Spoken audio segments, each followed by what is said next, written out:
Bonjour tout le monde. Dans cette deuxième capsule sur la gestion du stress, je vais vous amener des éléments un peu plus, je vais dire, de deuxième ligne.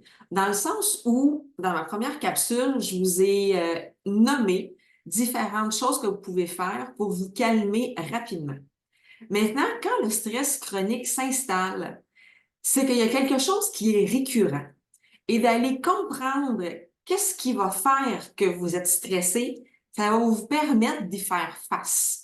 Parce que de prendre des grandes respirations, de faire du sport, du yoga, de la méditation, ce que je vous ai dit dans les premières capsules, ça va faire en sorte que vous allez vous calmer sur le coup. Par contre, l'élément de stress, la source de stress, elle, si vous n'y faites pas face, elle va revenir dans votre vie. Donc, vous allez constamment négocier avec ça.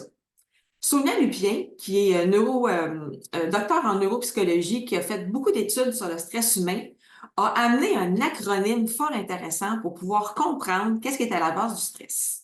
L'acronyme, c'est le CINE, comme le cinéma.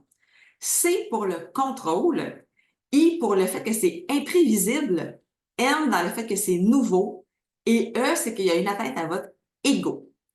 Je vous ai dit dans la première capsule que le stress, surtout dans le stress chronique, c'est que vous avez la perception que quelque chose est stressant. C'est pas nécessairement la réalité. Et ça, c'est pas important parce que du moment que vous le percevez, ben, c'est là que vous l'engrammez et que vous réagissez soit en voulant fuir ou en voulant combattre et que vous allez avoir une réponse de stress. Donc, je vous invite à prendre un moment pour pouvoir analyser votre stress. Et ça peut vous venir très rapidement. Peut-être qu'en vous demandant dans une situation où vous vous sentez stressé, quand vous prenez un pas de recul, que vous allez vous isoler quelque part, par exemple, c'est possible que la réponse vous vienne très rapidement. Lequel des quatre éléments du ciné, ça peut être deux, trois, puis les quatre en même temps, est affecté, qui fait que vous allez être stressé. C'est possible que la réponse ne vous vienne pas facilement. Donc, pour pouvoir la trouver, je vous invite à aller dans un espace où est-ce que vous allez être isolé, je vais vous dire, de différents stimuli. L'idée un peu d'une chambre noire. Maintenant, ça ne veut pas dire que vous avez besoin absolument d'aller vous encabanner quelque part où est-ce qu'il fait noir. L'idée, c'est que vous allez vous soustraire à différents stimuli pour que votre cerveau ait tout l'espace nécessaire pour pouvoir vous amener les bonnes réponses. Ça veut dire que bon, vous pouvez aller prendre une marche avec votre chien, par exemple. Mais quand vous allez aller marcher, vous n'avez pas des écouteurs dans les oreilles en train d'écouter une musique ou un podcast. Vous n'êtes pas là pour observer la nature. Il s'agit que votre attention ne soit pas portée sur quelque chose qui est à l'extérieur de vous. Si vous le faites dans la maison, bien, vous êtes dans une pièce où est-ce que les enfants, le conjoint, la conjointe ne viendront pas vous déranger, la télé n'est pas ouverte. Bref, votre attention est entièrement tournée vers vous. Ça va prendre un certain temps quand même pour accéder aux réponses. Ça ne sera pas nécessairement en claquant des doigts. Ça peut prendre quand même, je vous dirais, peut-être 20 minutes, une demi-heure, une heure dans votre journée. Ça peut être des moments séparés. Et vous allez choisir de le prendre ce temps-là. Parce qu'on va se le dire, on n'a pas le temps.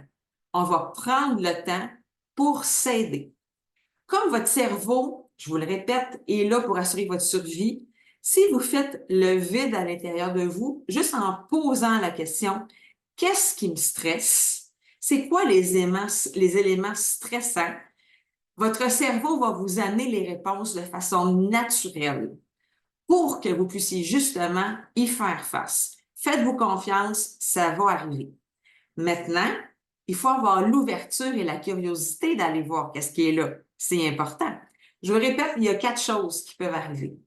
Peut-être que vous avez l'impression de manquer de contrôle sur une situation. Puis je vous répète, c'est une impression.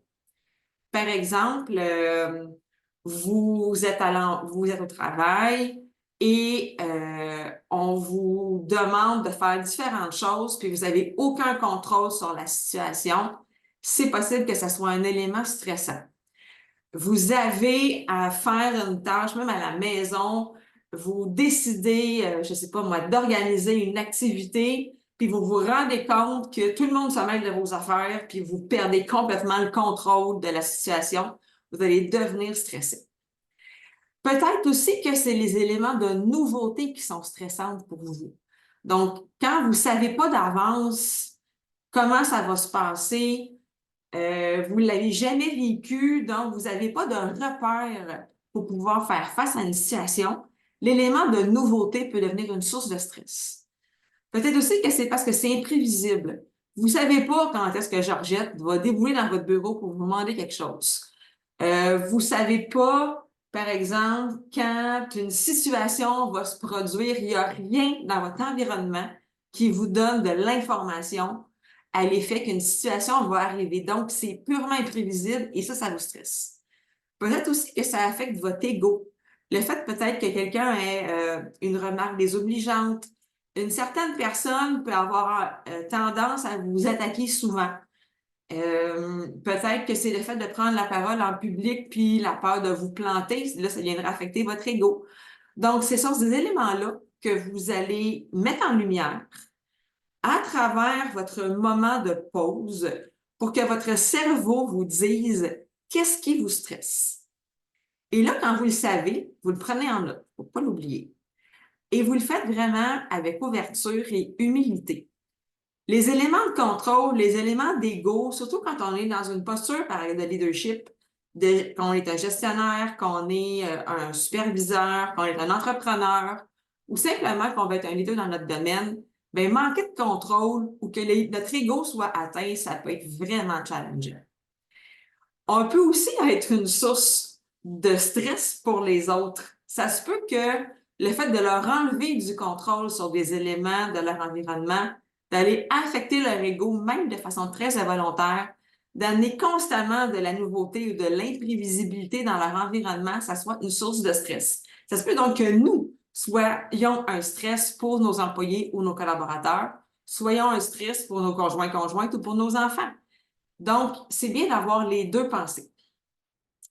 Je reviens au stress qu'on a, nous, quand on est stressé. Donc, on met en lumière ce qui nous stresse.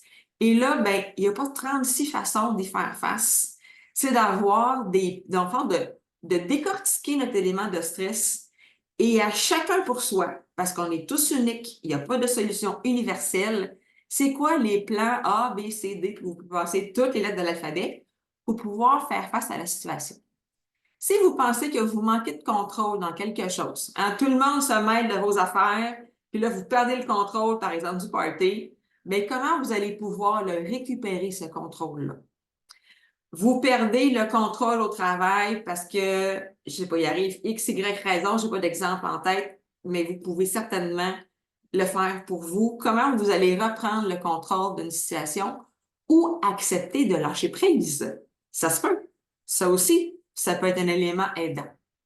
Si c'est votre ego qui est menacé, de quelle façon est-ce que vous pouvez en prendre soin? Travailler sur l'estime de soi, je l'ai nommé dans la première capsule. Travailler sur l'estime personnelle, et ça, j'ai un paquet de trucs que je peux vous partager là-dessus. Travailler sur la confiance en soi. Si une telle ou telle personne a tendance à vous rentrer dedans trop souvent, ben peut-être que c'est d'éviter cette personne-là. Ici, c'est une stratégie qui ne marche pas super longtemps. La fuite pour baisser le stress, oui. Par contre, à un moment donné, ça va vous rattraper. Donc, de faire face à la personne, ça peut valoir la peine, la prendre à part pour lui dire, regarde, dans telle ou telle situation, moi, je me sens attaquée quand tu dis telle chose. Est-ce qu'on peut régler ça ensemble? Quand c'est un élément de nouveauté, de quelle façon est-ce que vous pouvez appréhender la nouveauté différemment? Si vous savez que quelque chose de nouveau va arriver dans votre vie, vous allez changer d'emploi, vous allez déménager, vous allez avoir peut-être de nouvelles personnes dans votre environnement et que ça, c'est des éléments de stress.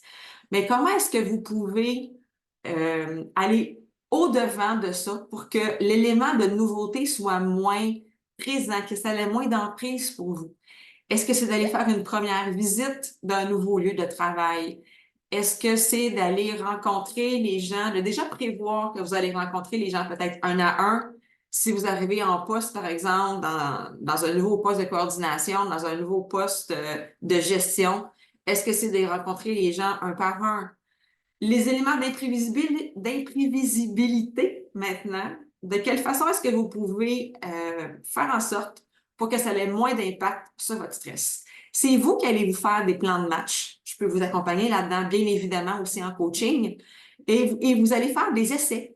Donc, plan A, vous le mettez en place. Ça fonctionne, parfait. Le stress diminue. Ça va fonctionner, on va au plan B. Si à l'infini, vous pouvez vous en placer autant que vous voulez des plans pour pouvoir faire face aux 4 éléments du ciné et faire en sorte que le stress chronique diminue, ait de moins en moins d'emprise sur vous pour pouvoir renverser la vapeur et comme ça, bien, stopper les effets néfastes que ça peut avoir sur votre santé physique ou mentale. Alors, j'espère que ça vous a aidé. On se revoit éventuellement pour d'autres capsules.